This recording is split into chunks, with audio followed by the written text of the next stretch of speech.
Let me now go to the gentleman from Colorado, Mr. Tipton. You're recognized for 5 minutes. Thank you, Mr. Chairman. Thank the panel for taking the time to be here. Sorry I had to step out for another committee meeting that I had to be at, but just wanted to bring up something that we're facing currently in Colorado in my district. We've been becoming keenly aware that there is a need for affordable housing, particularly in our smaller communities, and I believe that's true across the country. And when I talk to some of the housing advocates back at home, a theme that comes up often is the need to be able to provide affordable housing for growing senior populations. In Colorado, as an example, the population of folks that are age 65 and over is projected to increase by a little better than 500,000 by the year 2030. Many of these people will obviously need to be able to have affordable housing, and they're going to be seeking it out probably in some of the rural areas, simply because of the costs in the urban areas to seek out more affordable housing, and it's just a dollar amount that they're going to have to try and address. Also, we've seen evidence in Colorado that people that are nearing retirement age are also going to have a real difference in terms of the amount that they've saved, and we're seeing the same problem with baby boomers as well when it comes to having resources as the population does age.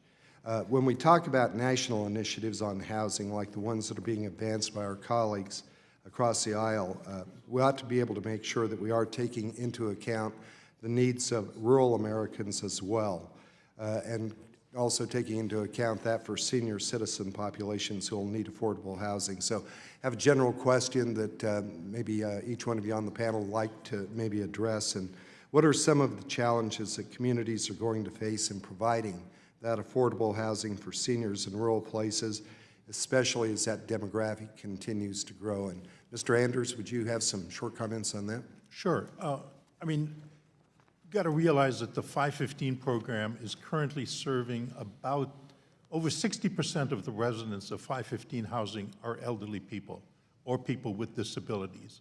And the real problem has been that Congress has basically starved the 515 program. In 1994, the program was funded at about $1 billion annually. It is currently being funded at about $35 million, and that is a major problem.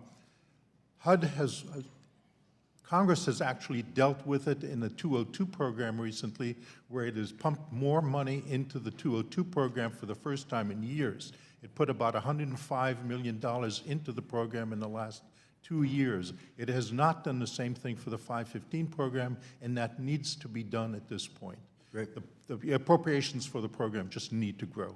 Okay. Any other comments on that? I would just say that the program needs those appropriations in order to build new housing.